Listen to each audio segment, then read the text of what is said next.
Graças a Deus, o Senhor é bom e a sua misericórdia dura para sempre. Amém? Amém. Quero mais uma vez dar as boas-vindas a todos. Hoje eu vou contar com muito da paciência e do nível de concentração dos meus queridos irmãos, porque nós temos uma atividade concorrente, um pula-pula e criança conversando e rindo. Mas eu acho que é muito gostoso saber que a igreja tá viva. Na época da pandemia, aqui na nossa igreja, quando nós não tínhamos a oportunidade de reunir presencialmente, a gente fazia as nossas gravações de culto. Vocês estão lembrados disso? E nós fazíamos. Tinha vezes que a gente gravava 2 cultos, não era, Layara? 2 cultos. Era uma coisa muito estranha. E ficava o pessoal do louvor e eu pregando aqui, gravando. E eu ficava olhando só para o pessoal do louvor. O pessoal já tinha ouvido a pregação uma vez. E não tinha barulho. Mas o que eu sentia mais falta? Não tinha barulho nenhum de correria na igreja. Não tinha criança gritando, não tinha criança chorando. A igreja sem criança é meio borocochô, né? É meio sem graça. É bom quando tem a turminha pulando. Depois vocês vão lá embaixo, vocês vão ver que nós temos uma outra atividade, uma outra igreja lá embaixo, os irmãos trabalhando pesadamente para que as nossas crianças sejam muito bem cuidadas. Então, a Deus, a minha gratidão. Nosso desejo é que a Betel seja um lugar onde as crianças tenham a alegria de vir. Né? Quando você falar com a sua criança assim, vamos para a igreja, você vai chorar, tem alguma coisa errada.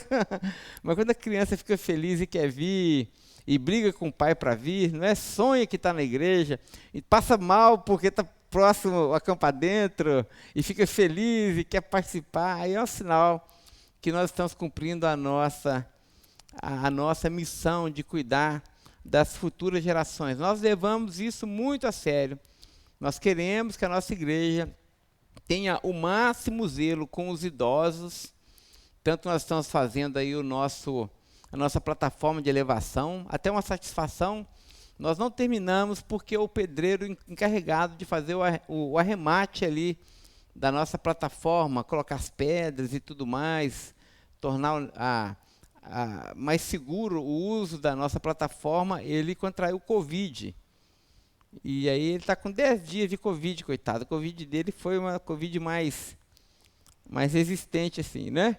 Mas ele já conversei com ele ontem, ele está semi-morto, mas já falou que é capaz de ele conseguir, na segunda ou na terça-feira, já voltar e fazer e continuar o trabalho.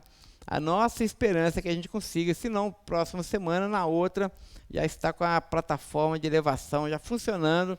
E aí nós vamos fazer assim um tempo especial de louvor e gratidão ao Senhor, porque Deus é digno de toda honra, toda glória e todo louvor. Estava conversando com o nosso tesoureiro, ele falando justamente isso, que nós recebemos essa incumbência de Deus de tornar a nossa igreja mais acessível aos nossos idosos, irmãos com dificuldade de locomoção, e nos sentimos implicados em relação a isso.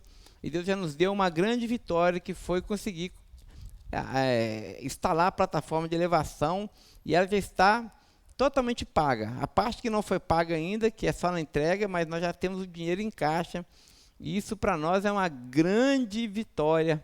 Como diz a irmã Nara, como a igreja pequenininha consegue ter tanto recurso, eu não sei dizer, eu sei que acontece, Deus tem nos prosperado. Nós temos muito cuidado com os nossos idosos, mas também nós temos um especial zelo e cuidado com os nossos pequeninos. Jesus falou, deixe vir a mim as criancinhas e não coloque embaraço a nenhum deles, porque deles é o reino, não é? Então, a igreja não pode colocar embaraço aos pequenos, pelo contrário. As crianças têm que vir à igreja e sentir que aqui é a casa delas também, porque nós levamos a sério o nosso ragu, hospitalidade, amor, generosidade, para todos, e de uma forma muito carinhosa e especial para os nossos pequeninos. Então, é gostoso saber que está todo mundo bagunçando lá embaixo, e deve dormir agora, acordar só amanhã, se Deus quiser. Eles devem hibernar, porque eles devem estar cansados também. Muito bem. Quero agradecer a presença daqueles que nos visitam. Estou vendo um casal ali do lado da Paulinha. Sejam bem-vindos, viu? Voltem outras vezes. Nós estamos recebendo uma irmã lá atrás que se batizou, esqueci o nome da irmã. Irenilda, ela se batizou aqui, não é? Na nossa igreja, casou aqui na nossa igreja e está nos visitando. Seja muito bem-vinda, viu, minha querida irmã? Já tive a oportunidade de conversar um pouquinho com ela também. Mais alguém? Ah, sim, tem ali atrás também. É a irmã do irmão Douglas, né? Esqueci o nome. Ela e o namorado estão nos visitando. Então sejam bem-vindos também, que Deus abençoe muito a vida de vocês. Muito bem. Irmãos, nós estamos estudando a epístola de Tiago. Vocês estão lembrados disso? A gente sempre para, né? Sempre tem. Nem eu me lembro mais. Mas nós estamos estudando a epístola de Tiago e hoje, se Deus permitir, nós vamos terminar o capítulo de número 3. Nós vamos ler Tiago, capítulo 3, do verso 13 até o final do capítulo.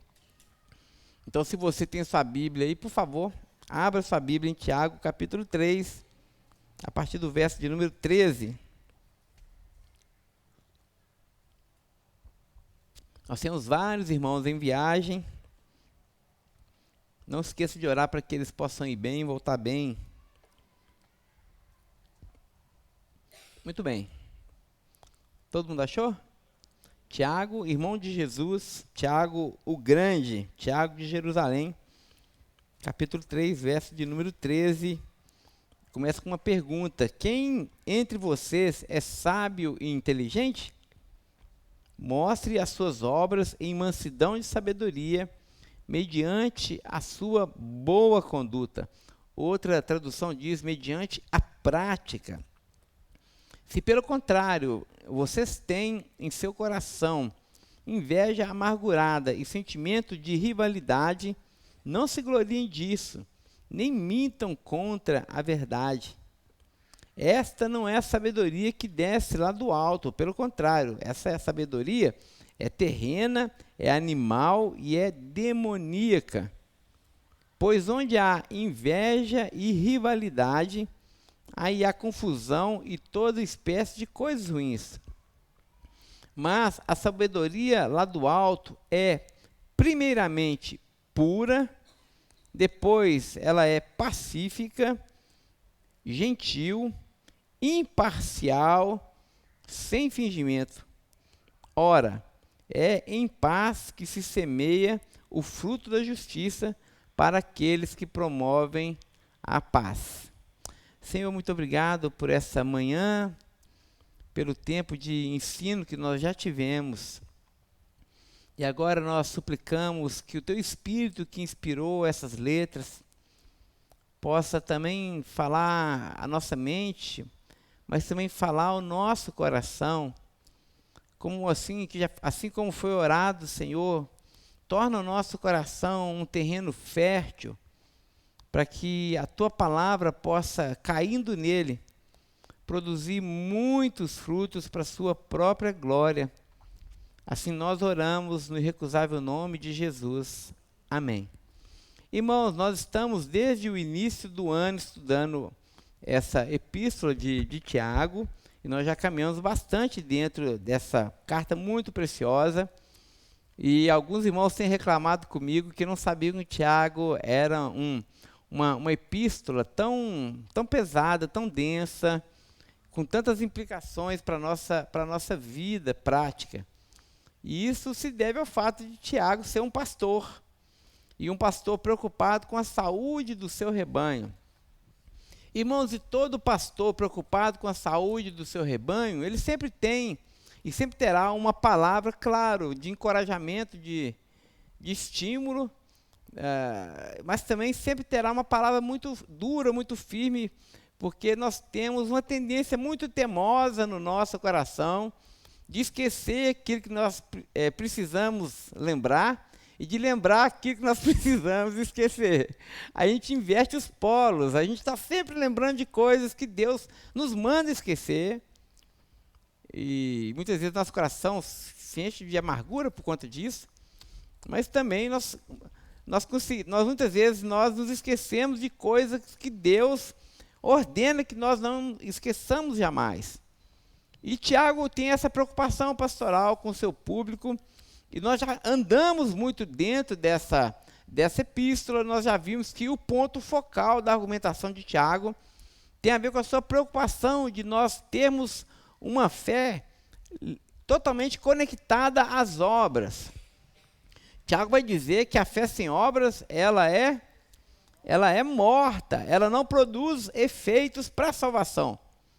E nós vimos que essa fé, ela é fundamental, ela é central na vida do cristão. Portanto, não apenas uma fé confessional, não basta apenas eu falar que eu creio, não basta apenas eu conseguir recitar ali de cor e salteado todos os credos apostólicos, né?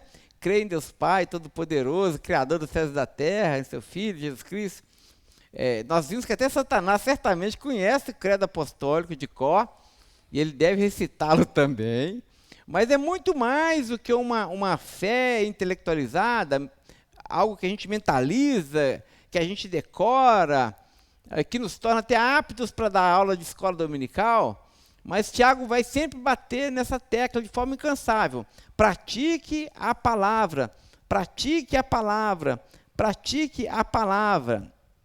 E essa palavra praticada, certamente, ela vai reverberar, ela vai redundar em transformação na nossa vida comunitária, seja na igreja, seja também na nossa família e nos nossos relacionamentos comunitários, no nosso ambiente de trabalho, quando nós vamos ao supermercado. E Tiago vai tratar isso de uma forma muito clara, mas a preocupação pastoral de Tiago, sem dúvida alguma, é com a nossa vida fora das paredes da igreja, mas também a sua preocupação com a vida intracomunitária, a nossa vida como igreja de Jesus.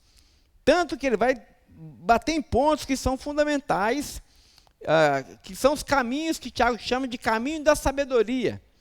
Nós sabemos que Tiago é um livro de natureza, de estilo proverbial. Nós temos no Antigo Testamento 5 livros que são conhecidos como os livros da sabedoria, que são... Classe? Salmos, Provérbios, Eclesiastes, Cantares. Está faltando um, não está não? Cantares, né? Jó, não é isso? Salmos, Provérbios, Eclesiastes e Cantares. São 5 livros que são chamados livros de sabedoria. E Tiago tem esse estilo proverbial também, porque ele, de uma forma muito proposital, ele cita muito provérbios. Muitos dos elementos contidos em provérbios têm aqui também eco no ensino de Tiago. Por exemplo, provérbios fala muito sobre a questão do domínio da língua, sobre a importância que nós temos que dar àquilo que nós falamos. Tiago vai falar também que aqueles que são sábios dominam a sua linguagem, abrem a boca na hora certa, fecham a boca na hora certa também. Provérbios vai falar muito sobre a relação entre rico e entre pobre. Tiago também tem uma palavra duríssima nesse sentido. Nós já nos debruçamos muito sobre essa temática, capítulo 2. Ele vai falar sobre os tratamentos parciais que tinham dentro da igreja, as separações de classes dentro da igreja, onde talvez o pastor da própria igreja, a comunidade ali, ela era muito seletiva, ela cuidava bem dos ricos e desprezava o pobre. E aí via o pobre passando necessidade e ainda dava a bênção lá do Antigo Testamento para o pobre, dizendo: vai embora, vai, aquenta-te, né? Aquece e tal. O Senhor é com você, meu irmão. Só que a pessoa era despedida sentindo frio, mas cadê o agasalho? Era despedida sentindo fome, tinha a bênção de Deus, mas não juntava com essa bênção uma cuia de farinha, não juntava com essa bênção um pacote de arroz, um pacote de feijão. E Tiago vai dizer que, de forma alguma, esse tipo de fé é uma fé vazia, é uma fé morta, porque a fé de nosso Senhor Jesus Cristo, ela não pode ser seguida de acepção de pessoas. As pessoas não podem ser segregadas dentro da igreja por nenhum motivo, seja ele qual for. Nós somos uma comunidade e nós, aqui no nosso Ragu, nós chamamos sempre atenção. A questão da nossa unidade não é uniformidade, nós não somos uma igreja homogênea, nós somos uma igreja bastante eclética, bastante heterogênea, nós temos de tudo aqui na nossa Betel. E a igreja de Jesus é justamente isso. É esse lugar onde todos são amados, são aceitos, são acolhidos, são cuidados, são exortados, são disciplinados, mas nós somos uma comunidade. E nós temos aprendido aqui também na nossa igreja que a igreja de Jesus não é uma confraria, uma comunidade de amigos que a gente escolhe. Porque às vezes você vai no clube e o próprio clube já segrega, não é assim? Então você vai em alguma comunidade, só pelo título ali, amantes de Dostoiévski. Ali só vai ter naquele clube quem gosta de Dostoiévski. Se você chegar lá e não saber o que é Dostoiévski, você está por fora, você está excluído. Né? Então, existem essas confrarias, mas a igreja não é uma confraria. A igreja, portanto, não é uma comunidade de amigos que nós escolhemos para nós, mas é uma comunidade de irmãos. Uma comunidade de irmãos que Deus escolhe para nós. Então, essa pessoa que está sentada ao seu lado, não foi você que escolheu. Não foi do seu arbítrio. A pessoa que está sentada ao seu lado foi Deus que escolheu. Então, quem é você para excluí-lo? Quem é você para dizer assim, olha, eu sou melhor do que fulano? Ora, você também não foi escolhido por Deus, não? Né? E será que Deus escolheu você por alguma característica, né, que você tem aí, que você se destaca? Irmãos, se a gente for bem sincero, nós conhecemos nossos quartos escuros, né? Quando eu vejo a minha vocação, eu falo, Deus, por que o Senhor me escolheu? Eu sou tão fraco, eu sou tão cheio de defeito, eu estou pregando na frente da igreja e não tem nem como eu me vangloriar, porque eu sou o pior dos pecadores, eu sou pobre, necessitado, mas é como o salmista diz, sou pobre, necessitado, mas o Senhor cuida de mim. Então, eu olho aqui para essa igreja, eu vejo também tanta pessoa pobre, necessitada, porque a igreja é lugar dos pobres e necessitados, porque os ricos não precisam da igreja, os sãos não precisam da igreja, aqui é lugar de doente mesmo. Porque Jesus não veio para os sãos, ele veio para aqueles que estão adoecidos, né? A mensagem da religião é a seguinte, conserta a sua vida, fique curado e depois venha à igreja. Mas a mensagem do evangelho é, venha doente, porque aqui é o lugar onde Jesus vai te curar. Né? Venha como você está, Jesus vai transformar a sua caminhada. Jesus é o único capaz, poderosamente capaz, verdadeiramente capaz de transformar os nossos corações. Tiago, portanto, crê nessa verdade, crê na doutrina do Evangelho de Jesus, da graça de Deus, que diz que todos nós precisamos ser transformados. Por isso que o seu coração pastoral é incansável, por isso que ele está sempre batendo nessa tecla. Pratique a palavra de Deus, meus irmãos, porque apenas a prática da palavra de Deus, porque a palavra de Deus é essa poderosa semente, apenas a prática da palavra de Deus é capaz de transformar as nossas vidas. Esse é o resumo aqui do nosso texto, e agora Tiago vai concluir essa reflexão no capítulo 3 com a palavra que nós lemos. Ele é muito provocativo no verso 13, dizendo assim, quem entre vocês é sábio e inteligente? No capítulo 3, verso 1, ele fala que ninguém deve desejar, ou muitos não devem desejar ser mestres, porque receberão maior rigor.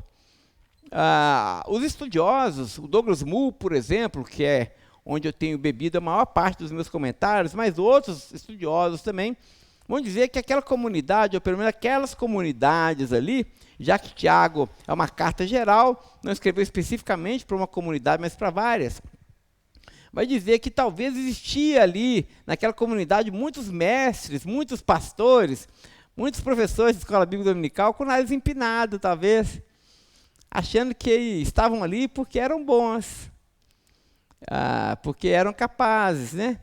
E é por isso que Tiago vai dizer, olha, não se torne mestre muito de vocês, no verso 1, capítulo 3, porque vocês vão ter um julgamento ainda mais rigoroso.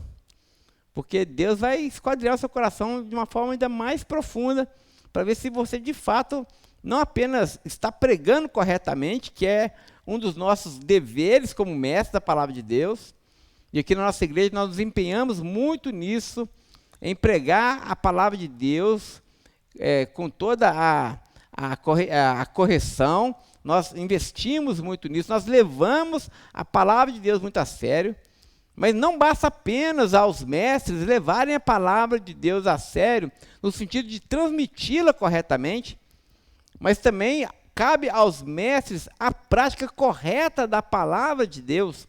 Porque, meus irmãos, nós somos a Bíblia que o mundo lê. E os pastores são a Bíblia que o rebanho está lendo. Os mestres são a Bíblia que o resto dos alunos estão lendo. Portanto, cabe aos mestres serem exemplos do rebanho.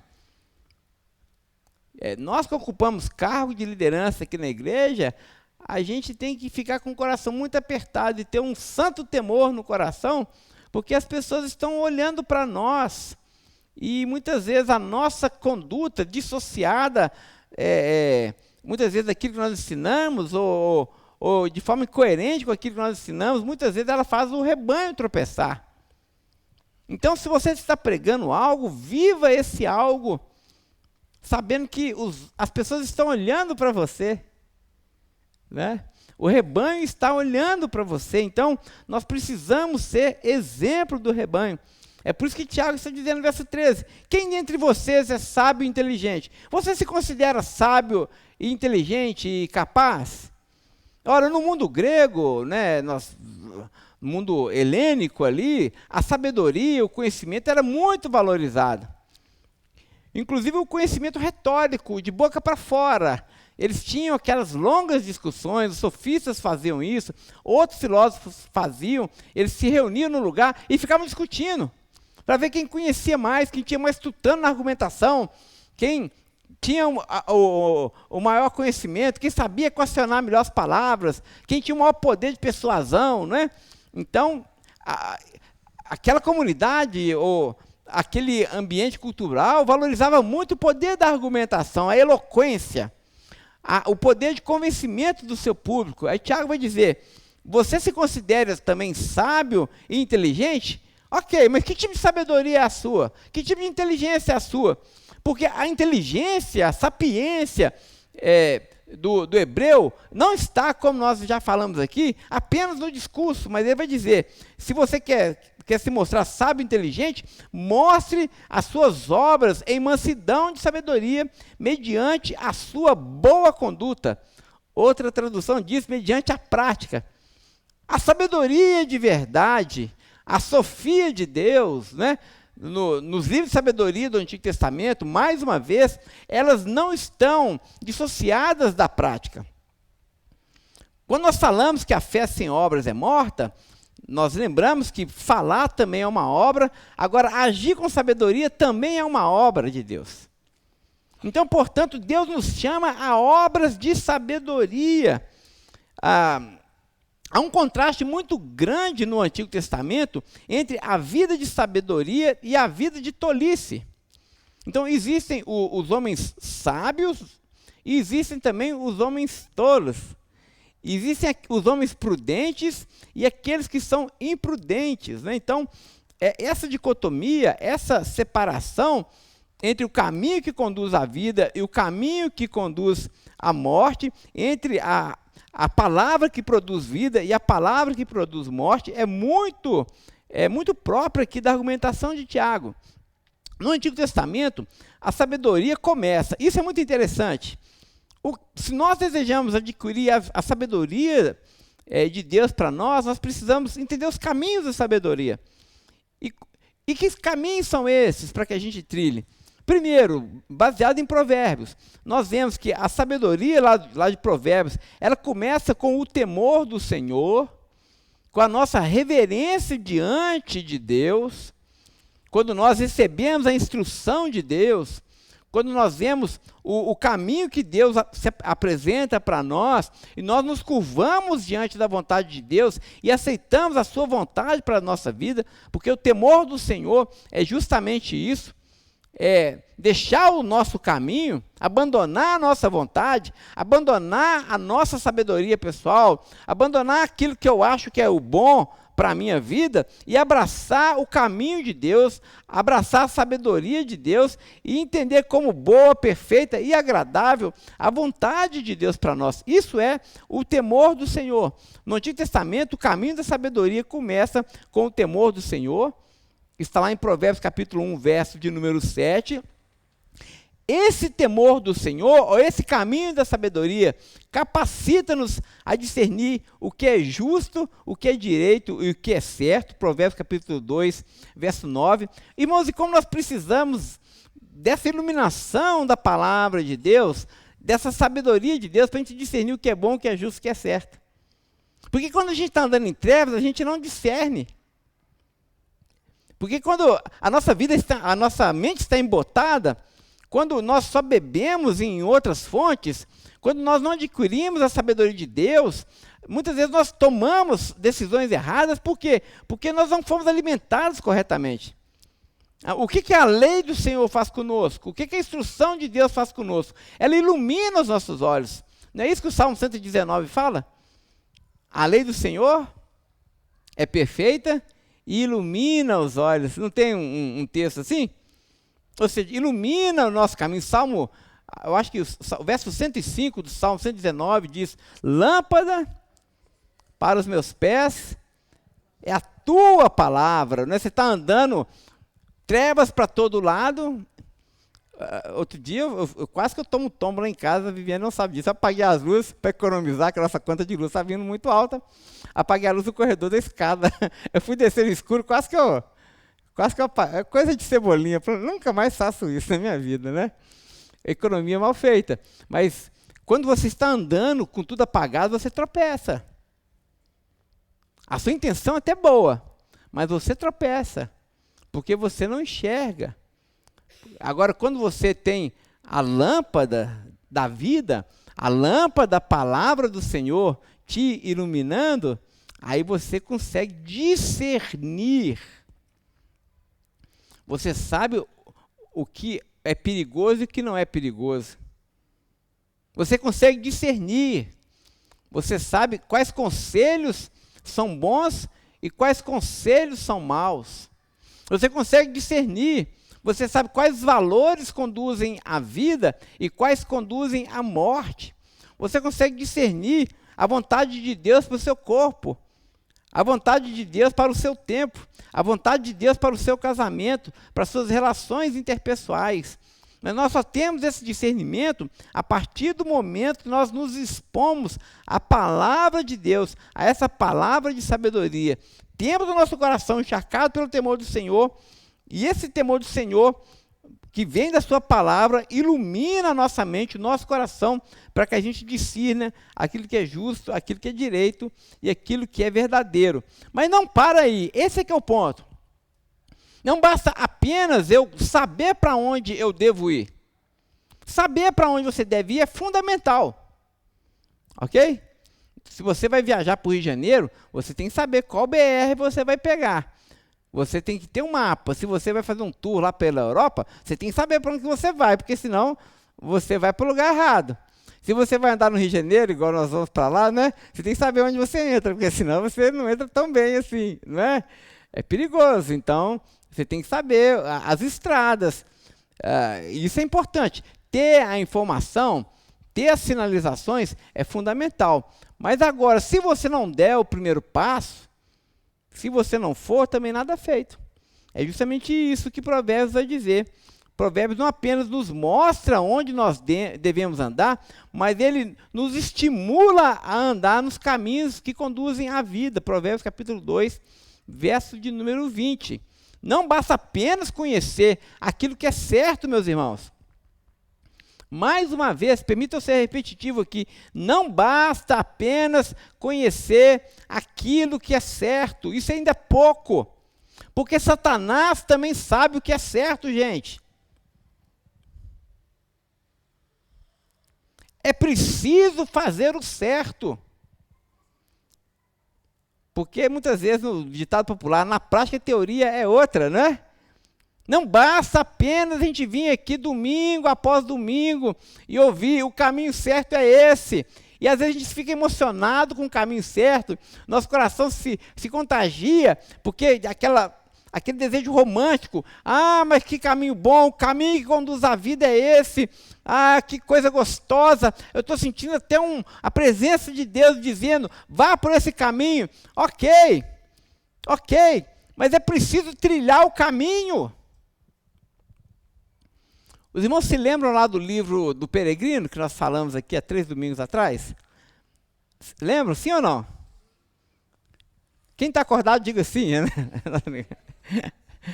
Pois é, no livro do Peregrino, nós temos lá o encontro do cristão e do fiel com o falastrão, os irmãos se lembram?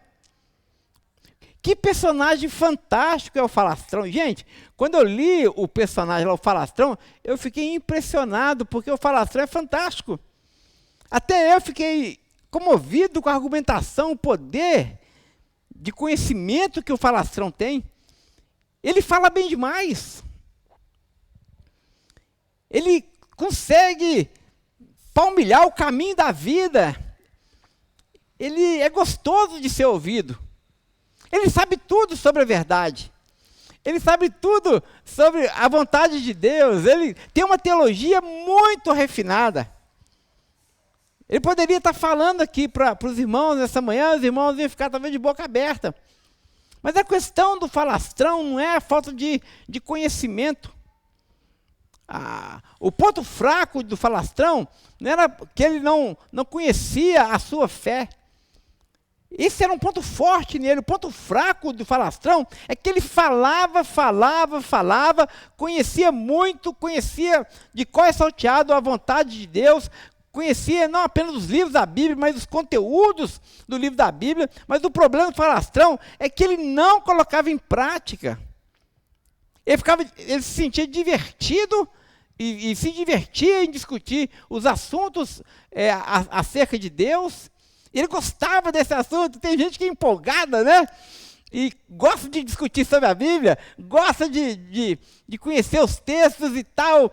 Ótimo, né? Vem na escola dominical, anota tudo, e a cabeça é gigante. Mas o falastrão era assim também. O problema do falastrão é que ele sabia muito, mas não fazia nada. Esse é o ponto dele. E o que nós estamos tentando ensinar nessa manhã é justamente isso, que a sabedoria dissociada da não prática não leva a lugar nenhum, gente. É vento, é fraco demais, não te sustenta, não transforma a sua vida, não produz os efeitos da salvação. Essa sabedoria que nós estamos tentando falar, que Tiago está tentando nos ensinar nessa manhã, ela se opõe às ideias gregas de sabedoria, porque os gregos valorizavam justamente isso, essa atividade intelectual, o conhecimento, mas muitas vezes eles não se importavam com esse conhecimento sendo transformado em vida prática. Nós temos um exemplo muito claro disso na igreja de Corinto. Os irmãos conhecem muito bem, sabem que a igreja de Corinto talvez seja a igreja mais intelectualmente capaz que Paulo escreveu, e Paulo vai dizer várias vezes que os irmãos, a despeito de terem todo esse conhecimento, eles bebiam dessa cultura grega que dissociava o conhecimento da vida deles. Ao mesmo tempo que eles conheciam a palavra de Deus, eles viviam uma vida muito longe da palavra de Deus. Paulo vai repreendê-los de forma muito dura. No verso 13 ainda, Tiago vai falar sobre a sabedoria e humildade, né, como sendo 2 pontos inseparáveis para nós. Por quê? Porque, como nós vimos no mundo grego, a sabedoria era muitas vezes ligada com o orgulho. E nós vimos também que os mestres aqui do capítulo 3, verso 1, possivelmente se vangloriavam porque conheciam demais. Mas aqui o Tiago vai dizer, se você é sábio e inteligente, mostre nas suas obras de mansidão e de sabedoria. Outra tradução diz de humildade. A verdadeira sabedoria, ela traz humildade. E o que é a humildade? A humildade não é você pensar menos sobre você e nem pensar mais sobre você. A humildade é você não pensar em você. Então, ser humilde significa que você não está no centro. Os gregos valorizavam muito a sabedoria porque eles gostavam de ser proeminentes nas suas argumentações. Tiago vai nos ensinar que o caminho da sabedoria é um caminho de entrega. É um caminho onde você morre para que outros possam ter vida. Sabedoria e humildade para Tiago são inseparáveis. Para os gregos, homem sábio e autoconfiante demonstraria... Para o homem sábio e autoconfiante, a humildade era um sinônimo de fraqueza.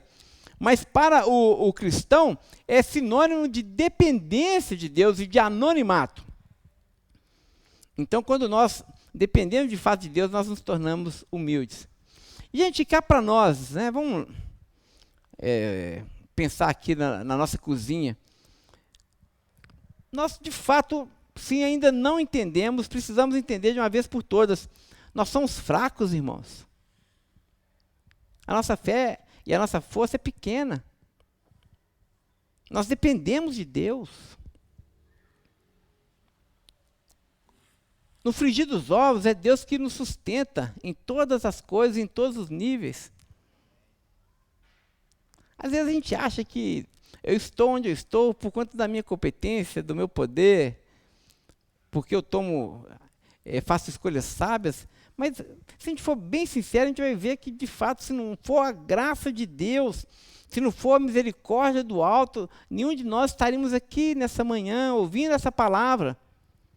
Não apenas porque nós não merecemos, mas porque nós não sabemos escolher direito. E se não é o Senhor para nos guiar por meio do seu Espírito, quantas burrices a gente já teria feito na nossa vida? E mesmo assim o Senhor tem misericórdia de nós, a gente faz tanta coisa errada ainda, né? E nós somos recalcitrantes muitas vezes no caminho que conduz à morte, mas se não é a preservação de Deus, a misericórdia de Deus, nós não estaríamos aqui, meus irmãos. Isso deve encher o nosso coração dessa humildade, gente. Como o Senhor Jesus nos ensinou, o homem não tem coisa alguma se do céu não for dado. E se você tem, e você tem porque você recebeu, por que você se vangloria disso?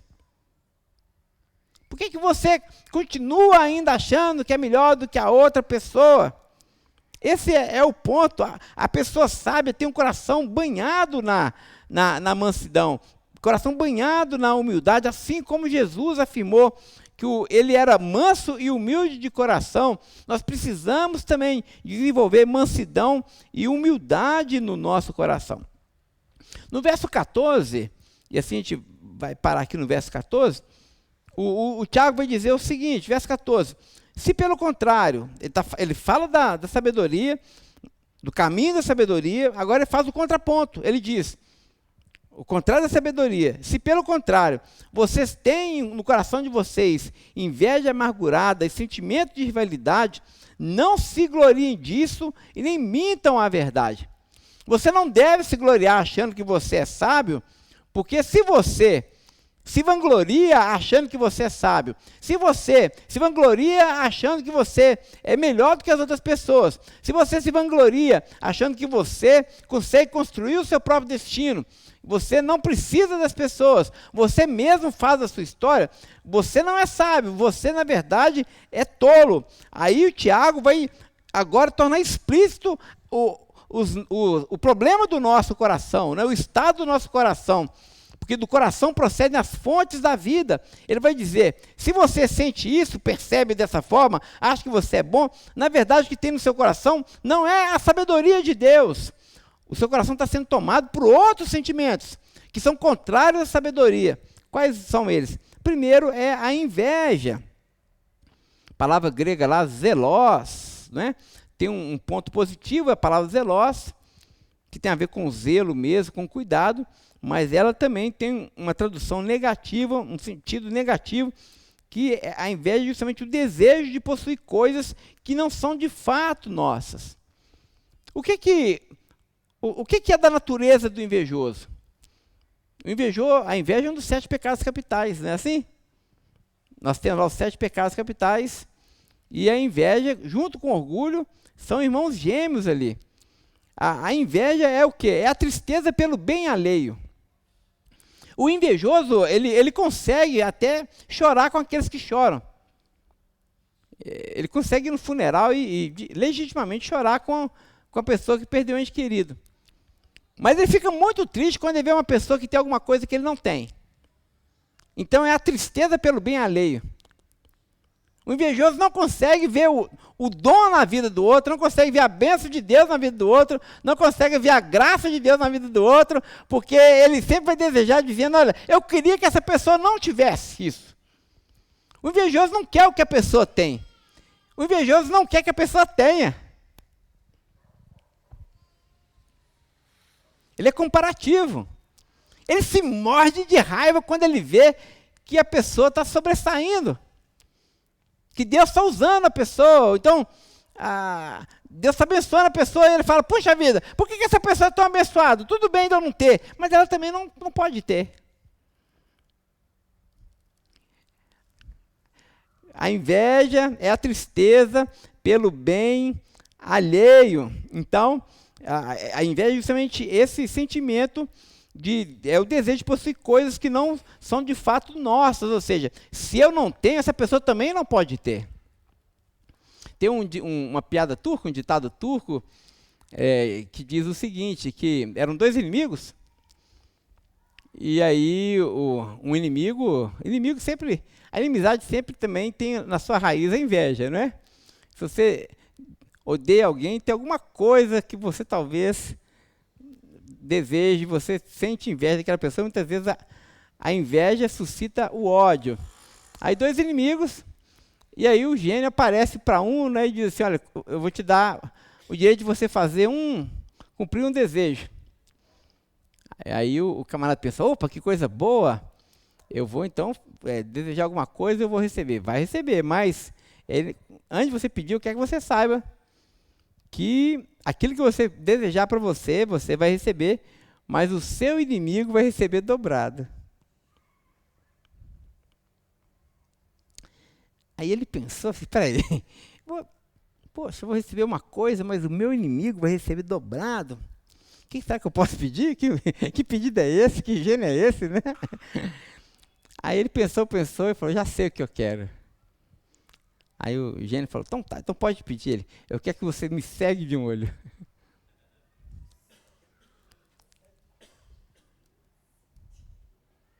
Entendeu? O inimigo ia ficar cego dos dois, né? Às vezes, nosso coração é assim. A gente acha que a gente é sábio, que a gente é esperto, inteligente demais, mas no fundo, nós somos altamente competitivos e nós queremos ver o mal das pessoas. A gente estuda não para o bem do nosso próximo, mas muitas vezes é para que o nosso próximo se sinta inferior a nós. Muitas vezes a gente se sobressai, faz até boas obras, irmãos. Faz até boas obras, mas não é por amor às boas obras, não é por amor ao nosso próximo, nós fazemos aquilo para nos vangloriar, para que as pessoas notem como eu sou melhor do que você. Aí o Tiago vai dizer, essa sabedoria, ela não é a sabedoria que vem de Deus. Ele vai arrematar dizendo que essa sabedoria, ela provoca partidarismo e também muitos ciúmes. E vocês não podem negar isso, porque se vocês negarem isso, vocês estão indo contra a verdade da palavra de Deus. A sabedoria de Deus não coexiste com rivalidade, não coexiste com ciúme, não coexiste com inveja e não coexiste com amargura no coração. Você desejar que outra pessoa morra, você desejar o mal para o seu irmão, você desejar o mal para a pessoa que fez mal a você, essa sabedoria, Tiago vai dizer, ela não é do alto, antes ela é animal, terrena, ela é demoníaca. É a sabedoria que existe para fazer o mal e para trazer, para nutrir um espírito de revanchismo em relação ao seu próximo. Esse não é o espírito do evangelho de Jesus, meus irmãos. A sabedoria que nós vamos ver na semana que vem, ela é diametralmente oposta a tudo isso. Ela não produz guerra, ela produz paz, ela produz santidade, ela produz gentileza, ela produz misericórdia. Semana que vem a gente vai tentar debruçar um pouquinho mais sobre essa segunda parte da sabedoria. Amém? Vamos orar? Nosso horário encerrou. Que Deus nos abençoe. Obrigado, Senhor, por essa manhã de ensino. Te damos graças por essa palavra. E, Deus, e continuamos te pedindo e insistimos nisso. Dai-nos um coração sábio. Transforma-nos, Senhor, a partir do nosso interior. Ó Deus, que a nossa mente não fique apenas povoada por informações, mas, Senhor, que as nossas obras sejam transformadas. Nós vamos agora para as nossas casas, para os nossos relacionamentos, para os nossos cuidados pessoais, interpessoais, para as nossas escolhas, Senhor. E nós não queremos estar tateando no escuro, nós não queremos, assim como os animais, recalcitrar, Senhor, insistindo teimosamente em tomar caminhos que conduzem à morte. Uma vez que a nossa mente foi iluminada pela verdade, nós temos conhecido, Senhor, de uma forma muito clara, o caminho que conduz à vida, Senhor. O Senhor tem nos mostrado, colocado diante de nós, o caminho que conduz à vida. Ó Senhor, mas isso não é o suficiente. Nós precisamos mais do que isso, nós precisamos trilhar o caminho que conduz à vida, Senhor. Portanto, ó Deus, endireita os nossos passos, ó Deus, as nossas veredas, para que os nossos pés pisem no caminho da verdade, daquilo que é justo, daquilo que é correto, daquilo que é verdadeiro, daquilo que é santo, daquilo que é puro, daquilo que é de boa fama, Senhor. No nome de Jesus, Pai, nós queremos da Tua sabedoria, que a Betel seja essa igreja sábia, Senhor, no precioso nome de Jesus, no precioso nome de Jesus, para que não sejamos apenas ouvintes enganando a nós mesmos, mas como nós precisamos desesperadamente ser praticantes da Tua palavra, Pai. Portanto, guia-nos por esse caminho que conduz à vida. Assim nós oramos, Pai, e oramos no nome de Jesus. Amém. Amém. Irmãos, o resto de manhã abençoado a todos. Logo mais à noite, nós teremos o nosso culto. Nós estamos estudando uma série de parábolas. Você é nosso convidado a estar conosco às 19 horas. Que Deus nos abençoe. Amém.